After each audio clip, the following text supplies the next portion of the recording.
जी मुझे ये नहीं पता कि पाकिस्तान में रॉ का एजेंट कौन है, लेकिन इंडिया में हैं। आईएसआई शायद उनको पैसा देती हो ना देती हो, कितना देती हो मुझे नहीं पता, लेकिन अगर अरुंधति रॉय है जिसको आपके army chief general Qamar Javed Bajwa green book में कोट कर रहे हैं, राइट, एक मुल्क जिसके साथ हमारी 4 लड़ाइयां हो चुकी हैं, एक हमारी इंसर्जेंसी ऑब्लिक टेररिज्म हमारी पंजाब में हुई है जिसको so called quote unquote Khalistan का नाम दिया गया था, और फिर कश्मीर में जो टेररिज्म चल रही है, तो ये अगर ऐसे मुल्क का आर्मी चीफ अगर कोई एक ऑथर को कोट करे और बार बार उसको पाकिस्तानी मीडिया में कोट कराया जाए, जबकि वो उसको नॉलेज नहीं है कोई कश्मीर की, जो मैं पाकिस्तानी पैनलिस्ट को बोलता हूं ना, वही मैं अरुंधति रॉय को भी बोलता हूं। ये लोग श्रीनगर में क्या करते हैं, ये श्रीनगर में इनका प्लेन लैंड होता है, ये श्रीनगर जाते हैं। अब मैं बार बार कह रहा हूं, इतना सा है कश्मीर ना, इतनी छोटी सी जमीन है वो। अगर आप बाय गॉड 30 मिनट एयरपोर्ट से गाड़ी चलाएंगे ना, 30-45 मिनट आप गाड़ी चलाएंगे, आप साउथ कश्मीर में पहुंच जाएंगे, इतना पास है। तो उसमें ये लोग जाते हैं श्रीनगर में, ये एक दिन स्पेंड करते हैं, 2-4 लोगों से मिलते हैं, फिर एक कश्मीर के बाद। खंडे साहब हैं, उनका मैंने एक इंटरव्यू बनाया था, मेरे बोलने से पहले आपने हंसना शुरू कर दिया।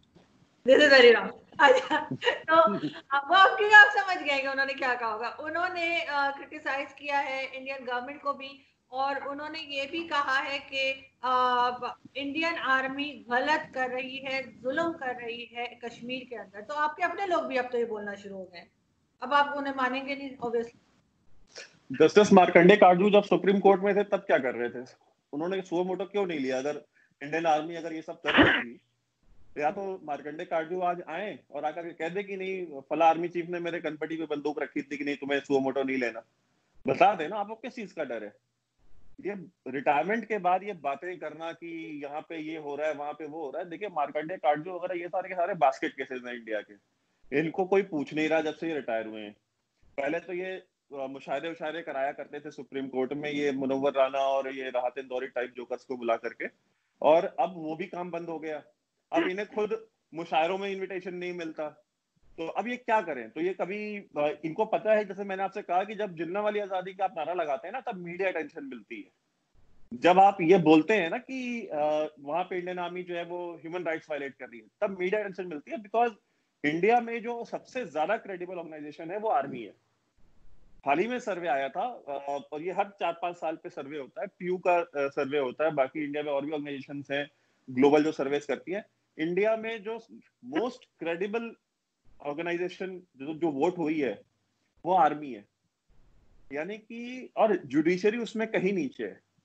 तो लोग जो है वो जानते हैं कि अगर आर्मी सबसे ज्यादा क्रेडिबल ऑर्गेनाइजेशन है, people look up to the army, तो उनको पता अगर हम इसको टारगेट करेंगे, अगर हम इसके बारे में कुछ बोलते हैं, तो हमें तुरंत नेगेटिव पब्लिसिटी मिलेगी, और इवेंचुअली पॉजिटिव हो या नेगेटिव पब्लिसिटी होती है। दूसरी चीज, आप जहां तक बात कर रही हैं कि बलूचिस्तान में मतलब कोई बात होती है और या इंडिया में कोई बात होती है, देखिए आप एक चीज को समझिए कि आपने कहा कि दोनों तरफ जज्बाती लोग हैं। देखिए जज्बाती, वहां पे आप कुछ बोलते तो बोलते तुम रॉ के एजेंट हो, या यहाँ बोलते तो यहाँ बोलते आईएसआई के एजेंट हो। देखिए आपके यहाँ पे अगर आप इंडिया के फेवर में कुछ भी बोलते हैं, ठीक, पहली बात तो पाकिस्तान में से लोग हैं नहीं जो इंडिया के फेवर में कुछ बोलते हो।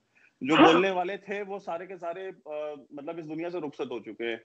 और इंडिया में क्या है कि इंडिया में आज की डेट में भी आप जाइए, दिल्ली में खान मार्केट है, और दुनिया भर के जो जो बोलो कि वो वाइनिंग एंड डाइनिंग सेशन वाला जो पूरा सर्किट है, उनको आप देखेंगे तो वो 24/7 वो यही काम करते हैं कि अमन की आशा, मुशायरा कराओ, पीपल टू पीपल कांटेक्ट बढ़ाओ, उनको यहाँ बुलाओ, हम वहां जाएं। देखिए ये सारी बातें ठीक है, लेकिन आपको ये समझना पड़ेगा कि ये सारी चीजें तभी हो सकती हैं जबकि बॉर्डर पे सुकून हो, कश्मीर शांत हो। और कश्मीर में जो अमन है ना, वो आएगा तभी जब आपकी जो फौज है और आपका जो डीप स्टेट है, जब वो उस चीज को, वहां पे जो हिजबुल मुजाहिदीन, लश्कर तैयबा, जैश ए मोहम्मद, ये जो आपने वहां पे जो बहावलपुर में और मुरीदके में जो सेंटर्स खोल रखे हैं, जब तक ये सेंटर्स बंद नहीं होंगे तब तक कश्मीर में अमन नहीं आएगा, और जब तक कश्मीर में अमन नहीं आएगा इंडिया पाकिस्तान रिलेशन में अमन नहीं आएगा। तो ये मेरी और आपकी ख्वाहिश हो सकती है कि अमन हो, या ये जो वहां पे दिल्ली में बैठते हैं खान मार्केट गैंग में, बाकी वो होना नहीं है, वो पॉसिबल नहीं। जी, दो बातें हैं, एक तो अमेरिकन फोर्सेस इन अफगानिस्तान की, और दूसरा जस्टिस मार्कंडे कटजू की। तो जहां तक अमेरिकन फोर्सेस की बात है, उनकी चीख इसलिए निकल गई क्योंकि वो किसी और के मुल्क में थे। चाहे वो वियतनाम में उनकी चीख निकली क्योंकि वो किसी और के मुल्क में थे, या फिर इराक में चीख निकली क्योंकि किसी और मुल्क में थे, अफगानिस्तान में चीख निकली तो किसी और मुल्क में थे। हम तो अपने मुल्क में, हम तो नहीं गए ना किसी के दूसरे के मुल्क पे कब्जा करने और ये बोलने कि हम बम मार देंगे और आपके लोगों को मार देंगे। हमारा जो भी कश्मीर में चल रहा है वो तो हमारा मुल्क है, पहली चीज। दूसरी बात, मैं क्विकली आपको बता दूं, फिर मैं आपसे क्वेश्चन ले लूंगा अर्जुन। मार्कंडे कटजू की आदत है, जस्टिस मार्कंडे कटजू की आदत है कि आर्टिकल लिखेंगे किसी भी चीज के बारे में जिसके बारे में उनको जीरो नॉलेज है। आर्मी के बारे में कुछ आर्टिकल लिखेंगे, ठीक है, आर्मी के बारे में आर्टिकल लिखेंगे, फिर मुझे ट्विटर पे टैग करेंगे और 2-3 आर्मी के जनरल्स जो हैं, जो कि बड़े मशहूर हैं, मैं उनका नाम नहीं लूंगा, मेरे सीनियर्स हैं, मैं उनसे बहुत कुछ सीखता हूं, गुरु हैं हमारे, उनको टैग करेंगे। जबरदस्ती की कुछ रिस्पॉन्स इनके मुंह से निकले। Basically what Markandey Katju wants is popularity. वो इतने पॉपुलर है नहीं सोशल मीडिया पे, उनको पॉपुलैरिटी चाहिए। जैसे वैभव ने बिल्कुल सही बोला कि फारिग हो चुके हैं, ठीक है। अब सबको तो गवर्नर आप बना नहीं सकते भारत जैसे मुल्क में, सबको आप एम्बेसडर बना नहीं सकते, सबको कोई आप डिपार्टमेंट दे नहीं सकते, भाई इतना बड़ा मुल्क है, नहीं दे सकते, इट्स नॉट पॉसिबल। तो आप कैसे करेंगे? इंडिया में, मैं आप दोनों यहाँ पे, फखर साहब और आप दोनों पाकिस्तानी है, मैं आपको बता दूं, इंडिया में अगर आपको सेलिब्रिटी बनना है, ठीक है, तो आप इंडिया को गाली दीजिए, आप आर्मी को गाली दीजिए, आप आर्मी चीफ को गाली दीजिए, आप हिंदुओं को गाली दीजिए, suddenly you become a darling of the Khan market gang. आप उनके डार्लिंग बन जाते हैं। फिर शैंपेन खुलेगी, फिर वो कैवियर और ये सब वाली पार्टी, जो बड़ी महंगी महंगी पार्टीज होती है ना, वो वाली पार्टीज में आपको इनवाइट करा जाएगा। फिर वो शिफॉन साड़ीज एंड पर्ल्स वाला, और वो अमृता शेरगिल मार्ग और पृथ्वीराज रोड और ये सब बड़ी बड़ी ताज पैलेस में पार्टीज, फिर then you will be invited to those parties. हम जैसे लोग जो देश की बात करते हैं, राइट, कई पाकिस्तानियों को यह लगता है कि पता नहीं गौरव आर्या या वैभव सिंह को पता नहीं कितने पैसे मिल रहे होंगे, ठीक है, कितने पैसे मिल रहे होंगे, रॉ ने पता नहीं कितने करोड़ों के चेक काट रखे होंगे, जाओ तुम ये सब टीवी पे बोलो जो बोलने हैं, ठीक है, बोलना है। देखिए ऐसी बात नहीं है। जितना मैं बोलता हूं ना, या जितना अपने वैभव यूट्यूब चैनल पर लगाते हैं, आपने शायद इंडिया में किसी को बोलते हुए नहीं देखा होगा। तो क्या रॉ ने सिर्फ एक ही बंदा हायर कर रखा है? जैसे पूरे रॉ ने पाकिस्तान के अंदर दहशतगर्दी फैलाने के लिए सिर्फ कुलभूषण यादव एक फेंक रखा था, जो आपको मिल गया, पकड़ में आ गया आपके, तो यहाँ पे सिर्फ गौरव आर्या? ऐसा नहीं है। हम जो कहते हैं ना टीवी पे, मैं आपको बताता हूँ, मैं आपको ऑनेस्टली बताता हूँ, मैं ऐसे कई पाकिस्तानियों को जानता हूँ, are very very decent people. हमारी पाकिस्तानियों से इतनी परेशानी बिल्कुल नहीं है, क्योंकि हम 99% को तो जानते नहीं ना, तो जिनको आप जानते नहीं, आप उनके साथ नफरत कैसे कर सकते हैं? हमारी परेशानी फौज से है। और मैं जब पाकिस्तानी कहते हैं कि, और मैं आप दोनों की बात नहीं कर रहा, मैं नहीं चाहता कि आपके ऊपर कोई मतलब कोई बात कह दे या कोई एक्शन हो जाए, कोई फतवा जारी कर दे आप लोगों के यहाँ। तो देखिए ऐसा है ना कि मैं ये नहीं कहता कि मेरी पाकिस्तानियों से प्रॉब्लम है, लेकिन हाँ, पाकिस्तानी डीप स्टेट के साथ मेरी प्रॉब्लम क्या, मुझे ये समझ में नहीं आता जब पाकिस्तानी ये कहते हैं कि साहब हम अपनी फौज से मोहब्बत करते हैं। क्यों करते हो यार? मुझे एक बात समझ में नहीं आती, क्यों करते हो?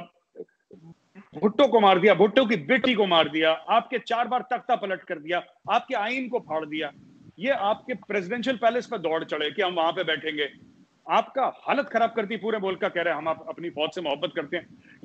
ये एक आपने स्टॉकहोम सिंड्रोम सुना है आप दोनों ने? स्टॉकहोम सिंड्रोम एक सिंड्रोम है जो मुझे लगता है कि स्टॉकहोम सिंड्रोम ये डिस्क्राइब करता है कि पाकिस्तानी पब्लिक जो अपनी फौज से मोहब्बत करती है, वो स्टॉकहोम सिंड्रोम है।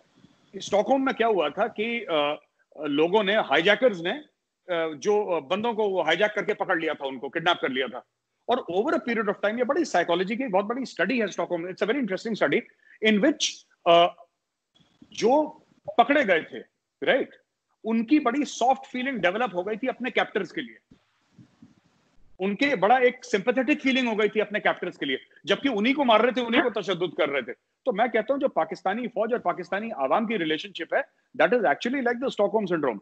आप इंडिया में, मैं आपको एक बात बताता हूं, फौज को हम ये नहीं कह रहे, और मैं फौजी हूं, मैं ये नहीं कह रहा मेरी फौज परफेक्ट है या मेरी फौज ने मतलब यू नो हर समय आई एम। इंडिया में जो वैभव ने बोला ना कि अभी कि इंडिया में फौज की सबसे ज्यादा इज्जत क्यों है? हमारी फौज ने कभी कुछ नहीं मांगा देश से, हमारी फौज ने कभी ये नहीं बोला कि मुझे ये दे दो वो दे दो। हमारी फौज चाइना से लड़ी 1962 वॉर, जहां पे हमारी फौज की शिकस्त हुई थी 1962 वॉर में चाइना के साथ, और मैं पाकिस्तानी को खुले पाकिस्तानी प्लेटफॉर्म पे बोल रहा हूं, लेकिन हमारा फौजी कोई पीछे नहीं भागा, सबके सब वहीं पे कट गए, सबके सब वहीं पे शहीद हो गए। बैटल ऑफ रिजांगला है, मेरी रेजिमेंट ने लड़ी थी, मैं आपको बताता हूं, 3000 लोगों से 122 लोग लड़े थे, पूरे के पूरे साफ हो गए, कोई पीछे नहीं हटा। हमारी फौज की इसलिए इज्जत है क्योंकि हमारी फौज कहते हैं, हमारा पता है मोटो क्या है एकेडमी का, मैं ऑफिसर्स ट्रेनिंग एकेडमी से हूं, उनका हमारा मोटो है टू सर्व विद ऑनर। हम लोग सेवा करते हैं, we serve the people of India, we are not the masters of India. हम मालिक नहीं है हिंदुस्तान के, हिंदुस्तानी आवाम हमारी मालिक है, हम उनको सर्व करते हैं, हम उनकी सेवा करते हैं, इसलिए हमारी इज्जत है। लेकिन सर हमारी आर्मी भी जो है वो भी तो उसकी वजह से हम जो है आराम से सो सकते हैं, वरना आप लोगों को तो जब मौका मिलेगा तो बॉर्डर के इधर खड़े होंगे, तो वो आरजू जी माफी चाहता हूं, एक बात आपसे कहूं, आप खुद अपने रिकॉर्ड पे जाके, मैं फिर कहता हूं कि मेरी बात को आप छोड़ें, आप खुद जो आपके जनरल्स ने बोला है ना, आप फौज की बात कर रही हैं तो आप पाकिस्तानी जनरल्स को बिलीव करिए, आप उनकी बात पर भरोसा करिए। वो लिखते हैं 47-48 में हम पाकिस्तान में नहीं आए थे, पाकिस्तानी कश्मीर वैली में आए थे, 65 में आप लोग अखनूर में आए थे, 2 दिसंबर में आपने आगरा और 4 अलग दीगर एयरफील्ड्स में बॉम्बिंग करी थी। कारगिल में in the line of fire Pervez Musharraf अपनी किताब में खुद लिखता है कि I told my boys to go into Kargil. आप लोगों को ऐसा क्यों लगता है कि हिंदुस्तान आ जाएगा अंदर? अगर 72 साल में एक बार हिंदुस्तान अंदर आया है कब्जा करने के लिए, आप जो स्ट्राइक्स हुई हैं क्रॉस बॉर्डर या सर्जिकल, उनको छोड़ दीजिए, आप 2 मिनट के लिए उनको इग्नोर करिए।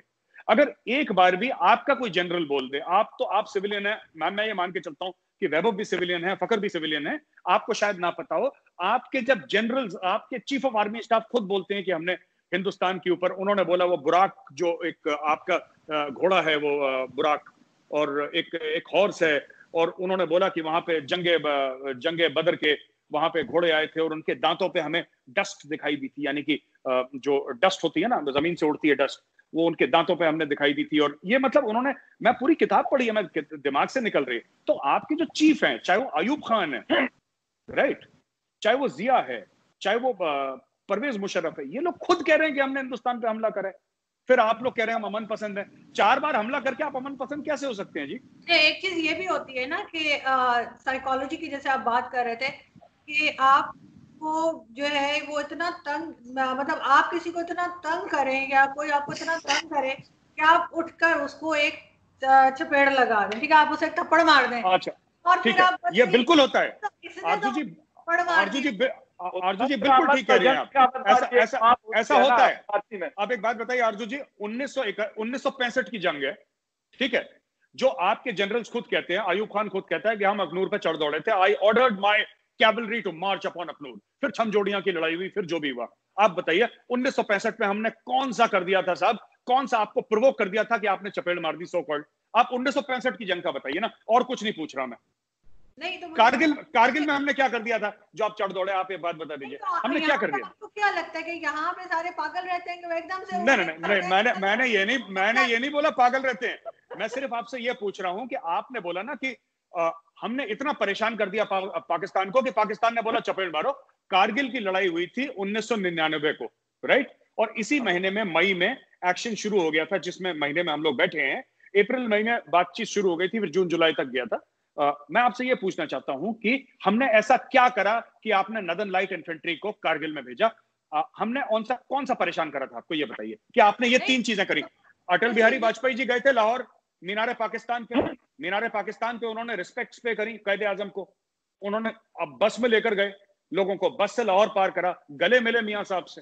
जैसे आप कर रहे हैं ना, मैं आपको और ये अमन पसंदी का, अभी बार-बार कह रहे हैं हमला करो, फौज को मत बैठे नहीं रहो, ग्राउंड से जाओ, ये करो, तो ऑब्वियसली आप दूसरे को प्रोवोक कर रहे हैं, आप दूसरे को। मैम सुनिए, आप जो बात कर रही हैं ना अर्जुन जी, आप एक जनरल बात कर रही हैं, मैं आपसे खास तौर से एक बात पूछ रहा हूं, आप ये बताइए कि हमने ऐसा क्या करा था, वो कौन सी चीज थी जो पाकिस्तान के दिल में छेद कर दिया, पाकिस्तान को बुरा लगा और पाकिस्तान ने बोला चलो बेटा चढ़ दौड़ो कारगिल पे। हमने ऐसा क्या करा, आप ये हमें बता दीजिए कि आपने इस तारीख को ये गुनाह करा था जिसकी सजा आपको हमने देने की कोशिश करी कारगिल में, नहीं दे पाए वो अलग चीज है, लेकिन हमने इसलिए चढ़ दौड़े। आप बताइए ना, वो एक बात बताइए ना, मैं 10 बातें नहीं बोल रहा अर्जुन जी, हमने एक गलती करी होगी, बता दीजिए हमने क्या करा। ऑब्वियसली जाहिर है कुछ ना कुछ उस वक्त जो है, जाहिर है कश्मीर का भी इशू कब से चला आ रहा है, उस पे भी हो रहा होगा। और मैडम मैम एक मिनट, होती है, आप लोग को पता नहीं लगता सर, आप लोग करते हैं, आपको खुद को पता नहीं लगता हमने क्या किया। अर्जुन जी मैं बताता हूँ आपको, पहली चीज तो कारगिल कश्मीर में नहीं है, मैं ना बड़े पाकिस्तानियों को समझा रहा हूँ, मैं उसको मिक्सअप नहीं कर रही, मैं सिर्फ ये बता रही हूँ आपको जी कश्मीर का इशू भी शुरू से सर चला आ रहा है। मुझे मालूम है कि कारगिल और कश्मीर एक नहीं है, मैं आपको यही बता रही हूँ कि वो इशू भी चला आ रहा था। और उसके बाद जाहिर आप जैसे जो स्टेटमेंट्स आ रही होंगी, जो हो रही होंगी उस वक्त जो जनरल अजीज की जो ब्रीफिंग थी, जो परवेज मुशर्रफ की ब्रीफिंग थी, जिसमें मियां साहब बैठ के चिकन सैंडविच खा रहे थे, उन्होंने ध्यान नहीं दिया कि क्या ब्रीफिंग चल रही है। फिर यही बात परवेज मुशर्रफ ने अपने किताब में in the line of fire भी लिखी है परवेज मुशर्रफ ने, और परवेज मुशर्रफ ने यह भी लिखा है कि जो मेरा इरादा था कारगिल की लड़ाई लड़ने का, वो ये था कि मैं सियाचिन को आइसोलेट करूं, हाईवे 1 अल्फा को काट के स्ट्रेटेजिक हाइट्स को हम लोग कमांड करें, और बिल्कुल, और हाईवे 1 अल्फा को हम या तो बाय ऑब्जर्वेशन या बाय फायर, फौज में दो तरीके से हम लोग डोमिनेट करते हैं, या तो ऑब्जर्वेशन से या फायर से, तो हम या तो ऑब्जर्वेशन से डोमिनेट करें या फायर से। वो जाके मैं जगह देख चुका हूं, मैं वहां पे खड़ा हो चुका हूं जहां पे लड़ाई हुई थी, मैं वहां पे गया हूं, वहां पे मैंने शूट कराए, लोगों से मिला हूं मैं वहां पे। मैं इसलिए बता रहा हूं कि कश्मीर का आपके जो the Kargil war had nothing to do with Kashmir, it was to isolate Siachen. मैं आपको ये बता रहा हूं, अगर मैं 65 की लड़ाई पूछूं, 71 की लड़ाई पूछूं, आप ये नहीं कह सकते कि भारत ने, मैं तो नहीं कह रहा हूं ना, आप कहते हैं कि ये भी चल रहा होगा, कुछ ना कुछ तो करा होगा, कुछ तो ऐसा हुआ होगा। हम देखिए, जब हम स्ट्रेटेजिक अफेयर्स की बात करते हैं ना अर्जुन जी, हम होगा की, देखिए सुनिए मेरी बात, मैं मुक्ति वाहिनी पे भी आऊंगा, हम होगा की बात नहीं करते हैं, हम स्पेसिफिक्स बात करते हैं, किस डेट को किसने क्या बोला, और वो हमारे पास सपोर्टिंग डॉक्यूमेंट है। सपोर्टिंग डॉक्यूमेंट परवेज मुशर्रफ की किताब है इन द लाइन ऑफ फायर, आपका आर्मी चीफ, आपके प्रेसिडेंट ने ये लिखा है, वो मैं कोट करके आपको बता रहा हूं, और आप कोई भी पाकिस्तानी पढ़ सकता है उनकी किताब। जम्मू एंड कश्मीर के थे नहीं, ये वैभव कुछ और कह रहे हैं, वैभव कुछ और कह रहे हैं, वैभव कह रहे हैं कि जो टेररिस्ट एलओसी में मारे वो मीरपुर के और मुजफ्फराबाद के थे, जो अंदर मारे वो कश्मीरी थे। तो आप भी गलत नहीं बोल रही, वैभव भी गलत नहीं बोल रहे, आप दोनों एक ही बात कह रहे हैं, वो लोकेशन का फर्क है बस। तो मैं वही कह रहा हूँ कि एलओसी पे जो मारे गए हैं वो सारे के सारे आपके यहाँ के मीरपुरी और पंजाबी थे, तो खैर वो हम इंशाल्लाह आगे भी मारते रहेंगे। और देखिए, जो कश्मीर के अंदर जिन्होंने गन उठाई है उनको भी मारेंगे, क्योंकि देखिए आप ये नहीं कर सकते कि आप स्टेट के अगेंस्ट आप गन उठाएं। देखिए, इंडिया में इंडिया का मोटो है अहिंसा परमो धर्म, यानी कि नॉन वायलेंस, ठीक है, सबसे बड़ा रिलीजन है, सबसे बड़ा धर्म है, नॉन वायलेंस से बड़ा कोई धर्म नहीं है। लेकिन उसकी जो अगली आधी लाइन है ना, वो ये है कि धर्म हिंसा तथा च, यानी कि अगर आपको धर्म को, यानी कि राइटियसनेस को अगर डिफेंड करना हो तो आप वायलेंस जो है ना वो भी जस्टिफाइड है। तो अगर आपने बंदूक उठा ली, आप नॉन वायलेंट तरीके से आप एक शाहीन बाग बना लेते, वहां कश्मीर में किसने रोका था आपको? अगर दिल्ली में किसी ने नहीं रोका, अलीगढ़ में नहीं रोका, बॉम्बे में नहीं रोका, हैदराबाद में नहीं रोका, तो कश्मीर में भी नहीं रोकते। लेकिन आप गन उठाएंगे, आप स्टेट को चैलेंज करेंगे, आप लोगों को मारेंगे, लोकल्स, आप जितने भी ये सो कॉल्ड आपके जो फ्रीडम फाइटर्स हैं, इन्होंने जितने कश्मीरी मारे हैं उतने इंडियन आर्मी ने भी नहीं मारे। आप देखें सरपंचों को, बुरहान वानी का आपका बड़ा हीरो, उसके नाम से आपके यहाँ पे ट्रेनें वगैरह चलती हैं, आप ये देखिए कि वहां पे उसने कितने सरपंच मारे थे और कितने लोकल बॉडीज इलेक्शन में जो ऑफिशियल्स जो काम कर रहे थे उनको मारा था, वो सारे कश्मीरी थे। और ये जो अभी रियाज नाइक को मारा, इसने लोकल कितने कश्मीरी मारे थे, कश्मीरी लोगों के घर में घुस करके जबरदस्ती। और आपको अभी ये भी नहीं पता है कि जो लोकल टेररिस्ट हैं, अगर इनके बारे में अगर इंफॉर्मेशन इंडियन आर्मी को लोकल्स देते हैं तो क्यों देते हैं?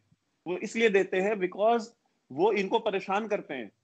इनकी वो बुरहान वानी था, उसकी 5-5 गर्लफ्रेंड थी, उन्हीं गर्लफ्रेंड के चक्कर में वो मारा गया। अब इस तरह की अगर आप हरकतें करेंगे, ठीक है, तो आखिर उसकी इंफॉर्मेशन मैं आपको बता रहा हूँ, सुनिए, नहीं सुनिए, मैं आपको बता रहा हूँ, मैं आपको बता दे रहा हूँ, नहीं अब बात सुनिए आप। उसकी इंफॉर्मेशन किसने दी? उसकी 5 गर्लफ्रेंड थी, एक गर्लफ्रेंड से वो मिलने गया, दूसरी ने फोन कर दिया आर्मी को, उसको मालूम चला। तो ये इस तरह की हरकतें करते हैं ये, और आप इनको बताते हैं कि पता है आप ऐसे लोगों के नाम पे आप ट्रेनें चलाते हैं। खैर अब आपके यहाँ तो और वो और टाइम पे नहीं चलती वो ट्रेनें वैभव। हाँ, लेकिन नहीं वो बुरहान एक्सप्रेस। नहीं, अब मेरी बात खत्म नहीं हुई है। अच्छा मेरी जी, बात खत्म नहीं हुई है, आप मेरी बात सुन लें। फकर ने एक बात बोली कि 70 साल पहले हिंदुस्तान में ना, देखिए 70 साल पहले हिंदुस्तान में, हिंदुस्तान 10,000 साल पुराना है, ठीक है, पाकिस्तान 70 साल पहले बना है। तो आप जब इक्विवेलेंस ड्रॉ करते हैं ना इंडिया पाकिस्तान के बीच में, तो फॉल्स इक्विवेलेंस ने ड्रॉ किया करें। तीसरी चीज मैं ये बोलना चाहूंगा कि आप जब आप ये कहते हैं कि कश्मीर में ये इस तरह से आपकी आर्मी ऑपरेट करती है, वहां पे ह्यूमन राइट्स वायलेशन, देखिए हमारे तो आर्मी चीफ ने कभी नहीं बोला कि हमने ह्यूमन राइट्स वायलेशन नहीं करी है। आपने सुना है किसी इंडियन आर्मी के ऑफिसर को ये बोलते हुए कि भाई हमारे यहाँ कोई ह्यूमन राइट्स वायलेशन हमने नहीं करी? कोई एक आर्मी रिटायर्ड ऑफिसर मेजर साहब से आप पूछ लीजिए, वो कभी ये नहीं कहेंगे कि हमने ह्यूमन राइट्स वायलेशन नहीं करी।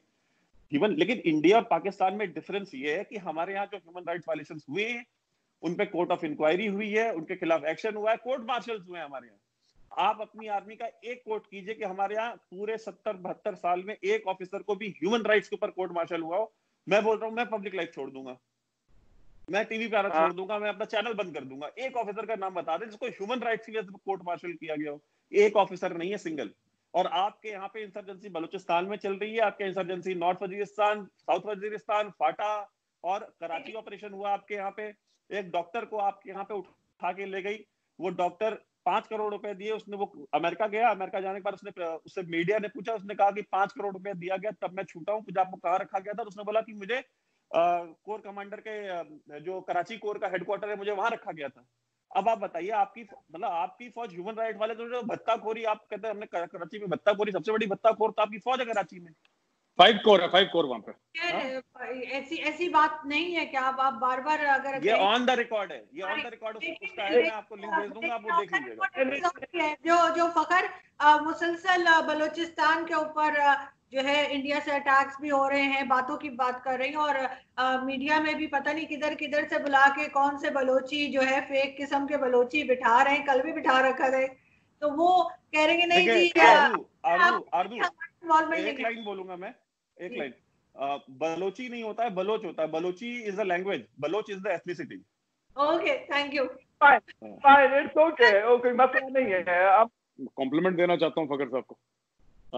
इन्होंने कश्मीर के बारे में पूरा बताया। अच्छा, जो बताया ऐसे बताया कि मुझे लगा वहीं पे खड़े होंगे। अच्छा फकर साहब, आप ना वैभव तो गए हैं कश्मीर, काफी घूमे भी हैं, 20-25 दिन वहां पे। मैं वहां पे काफी टाइम से, मैं साल दर साल से जाता आ रहा हूँ।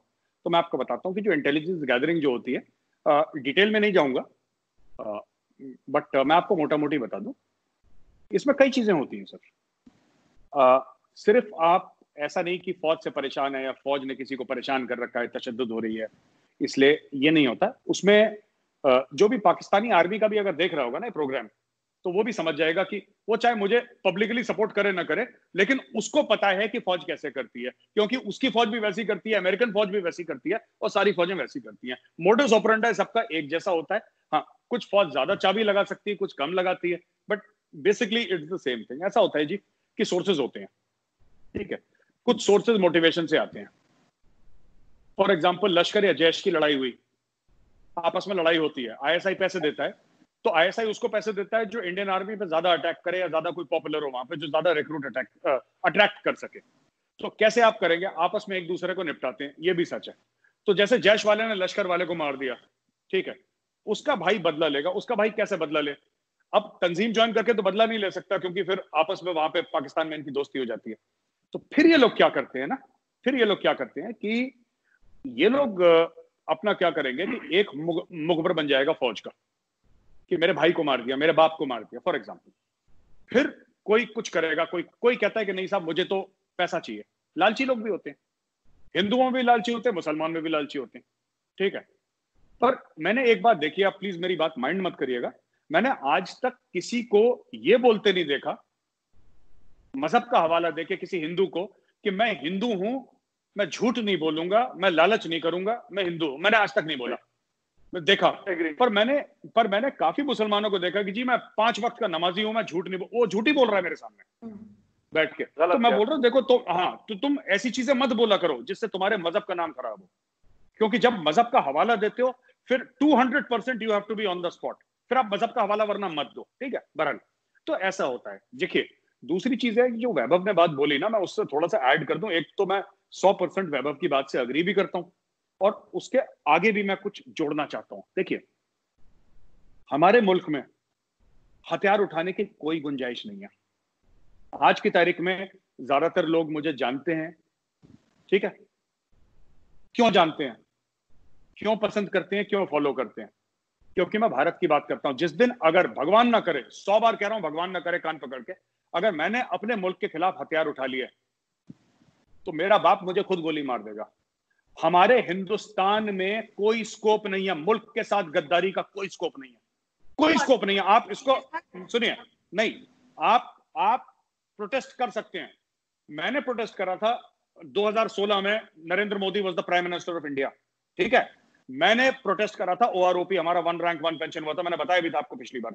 मैंने खुद प्रोटेस्ट करा जंतर मंतर में बैठ के, पीसफुल प्रोटेस्ट करा इंडियन आर्मी वेटरन्स ने, पीसफुल प्रोटेस्ट। हमने कुछ नहीं बोला, हमने बोला है हमारा हक है, हम हक की लड़ाई है हमारी, चुपचाप बैठे रहे, मोमबत्ती जलाई, हमने प्रोटेस्ट करा वहां पे, हमने किसी को परेशान नहीं करा। पर जिस दिन, एक बात मैं आपको एक और बता दूं, शायद आपको पता नहीं होगा, 130 करोड़ लोग हैं। कश्मीरी कितने हैं? कश्मीर वैली के कितने हैं? 70 लाख 80 लाख, कुछ भी नहीं है वो। They are not even 1%, they are less than 1%। आपको क्या लगता है कि लेस देन 1% दुखी हैं, बाकी सब खुश हैं? आपको क्या लगता है कि तमिलनाडु में ज्यादती नहीं हो रही? आपको नहीं, बिहार में, यूपी में ज्यादती नहीं हो रही? आपको क्या, मैं यूपी में रह रहा हूं इस वक्त, मैं, ये वैभव भी यूपी से ही है लाइव, क्या बनारस में या नोएडा में या दिल्ली में ज्यादती नहीं हो रही लोगों के साथ? क्यों नहीं हो रही? हर जगह ज्यादती है, इतने सारे लोग हैं, गरीब के साथ तो हर जगह ज्यादती होती है। पर आपने कभी देखा है तमिलनाडु में किसी बंदे ने AK-47 उठा ली, या यूपी में किसी ने RDX फाड़ दिया? ऐसा नहीं होता। आप देखें, दोनों सुनिए, फर्क भी है, और दोनों के स्टेटस फर्क भी है, उत्तर प्रदेश के और कश्मीर के स्टेटस में फर्क तो है। सर आपको एक बात बताऊं फकर साहब, जितने आप कहते हैं ना कश्मीर में बनते हैं, जितने बंदे कश्मीर में मरते हैं उससे ज्यादा वेस्ट बंगाल में मरते हैं, और आप लोगों को पता नहीं। क्योंकि जैसे मैंने पिछली बार बोला था, देखिए पाकिस्तान में पढ़ाई लिखाई का ना रिवाज खत्म हो गया। हमें पता है फाटा में क्या हो रहा है, हमें पता है कराची में जो इलेक्शन हुए हैं काउंसिलर के, उसमें क्या हो रहा है, हमें पता है लाहौर में क्या हो रहा है, हमें पता है आपकी मेट्रो का जो ऑरेंज लाइन प्रोजेक्ट है या कोई भी प्रोजेक्ट है, जंगला आप जिसको बोलते हैं बस का, वो क्या चल रहा है। पेशावर, इसको नजर रखना बोलते हैं। नहीं, हम लोग पढ़ते हैं उसके बारे में, हम लोगों को इंटरेस्ट है। तो हम जब पाकिस्तान के बारे में बात करते हैं, we do a lot of research. हमारे थिंक टैंक्स हैं इंडिया में, और वो फौजियों के थिंक टैंक्स नहीं है। हमारे जो सबसे सक्सेसफुल थिंक टैंक्स हैं उसमें सिविलियंस बैठे हैं, हमारे प्रोफेसर्स बैठे हैं, हमारे PhDs बैठे हैं। 30 साल से उन्होंने कुछ नहीं करा। वो कह रहा है कि साहब जब इंटरनेट नहीं था साहब, तब वो डॉन न्यूज़पेपर और द न्यूज पोस्ट में आता था, वो तब से पढ़ते थे स्क्रैप काट काट के। हम तो, मैं आपको ये बता रहा हूं ना, इतना सिंपल नहीं है। आप कभी देखिए, सुनिए, आपके जहां पर किसने हथियार उठा लिए, लोग कहते हैं पाकिस्तानी, कहते हैं नागालैंड का मसला ही अलग है, वो अलग मसला है। नागालैंड हिंदुस्तान से थोड़ा ना अलग होना चाहता है। जो नक्सली हैं, जो रेड कॉरिडोर में जो खून खराबा कर रहे हैं, उनका मसला अलग है, उनका इंडिया का मसला नहीं है, उनका मसला नेचुरल रिसोर्सेज का मसला है। तो हर चीज को कंफ्यूज ना करें आप। और हिंदुस्तान, अभी हाल ही के 10-12 दिनों में आपने बहुत सारे न्यूज़ इंसिडेंट्स देखे होंगे जिसमें सडनली हमारे मेजर गौरव आर्या को पाकिस्तान में विलन जैसा बना दिया गया कि गौरव आर्या जी ने ये बोला, गौरव आर्या जी ने पाकिस्तान के बारे में बुरा बोला। बट अगर आप गौरव आर्या जी का जो ओरिजिनल इंटरव्यू है वो देखेंगे तो गौरव आर्या जी ने पाकिस्तान में कुछ भी ऐसा बुरा नहीं कहा। गौरव आर्या जी ने पाकिस्तान को सिर्फ एक सच बताया कि जो उनके पास बलूचिस्तान है, जो उन्होंने बलूचिस्तान को कब्जा किया हुआ है, बलूचिस्तान के लोग वहाँ नहीं रहना चाहते और बलूचिस्तान के लोग आज़ादी मांग रहे हैं। तो उस एक छोटी सी बात को लेके पाकिस्तान मीडिया में या पाकिस्तान में काफ़ी हल्ला हुआ और हमने खुद भी उस पर एक वीडियो बनाया था। मैंने उस वीडियो का लिंक भी डिस्क्रिप्शन में डाल दिया है। अब इस इंटरव्यू में उस सारे इंसिडेंट्स के बाद अब गौरव आर्या जी से दोबारा किसी पाकिस्तान के ही चैनल में इंटरव्यू हो रहा है जहां पाकिस्तान के 2 रिप्रेजेंटेटिव हैं और इंडिया के 2 रिप्रेजेंटेटिव हैं, जिसमें से एक गौरव आर्या जी हैं। तो गौरव आर्या जी उसमें बड़े ही प्यार से पाकिस्तान को ये समझा रहे हैं कि किस तरीके से उनका आर्मी झूठ बोलता है, किस तरीके से उनका आर्मी सिचुएशंस को हैंडल करता है और कितनी झूठ के तरीके से, कितनी झूठ बोल के झूठे तरीके से वो लोग अपने कंट्री में प्रोपागेंडा टेक्निक से गलत इन्फॉर्मेशन फैलाते हैं, जो इंडिया कभी नहीं करता। अगर इंडिया की आर्मी से कोई गलती होती भी है तो इंडियन आर्मी बोलती है कि ठीक है भाई, हमसे गलती हुई, ये इस बंदे ने गलती की तो हमने उसको सजा दे दी। नॉट लाइक पाकिस्तान की, वहां पर आज तक जब से पाकिस्तानी आर्मी बनी है तब से लेकर आज तक कभी ऐसा कुछ हुआ ही नहीं कि किसी भी केस में पाकिस्तान आर्मी ने अपना कोई गलती माना हो या अपने किसी भी आर्मी ऑफिसर को सजा दी हो। तो ये रिफ्लेक्ट करता है कि इंडियन आर्मी का कैरेक्टर क्या है और पाकिस्तान आर्मी का कैरेक्टर क्या है। तो ये पूरा इंटरव्यू आई होप आपने एंजॉय किया होगा। बहुत ही अच्छे तरीके से गौरव आर्या जी ने इसमें समझाया है, तो इसमें रिव्यू करने का बहुत ज़्यादा कुछ है नहीं, क्योंकि काफ़ी अच्छे तरीके से गौरव आर्या जी ने आंसर कर ही दिया है। फिर भी हमारे तरफ से इस इंटरव्यू को 5 on 5 स्टार्स। इससे अच्छा इंटरव्यू आपको नहीं मिलेगा। अगर आपको इंडियन आर्मी और पाकिस्तान आर्मी का इनसाइट देखना है तो मैं आपको रिकमेंड करूंगा कि आप ये इंटरव्यू दोबारा देखें, पूरा देखें और अपना नॉलेज अप टू डेट रखें regarding Indian army and Pakistan आर्मीज behaviour. धन्यवाद दोस्तों। अगर आपको मेरा ये वीडियो अच्छा लगा तो लाइक, शेयर और सब्सक्राइब जरूर करें। जय हिंद, जय भारत।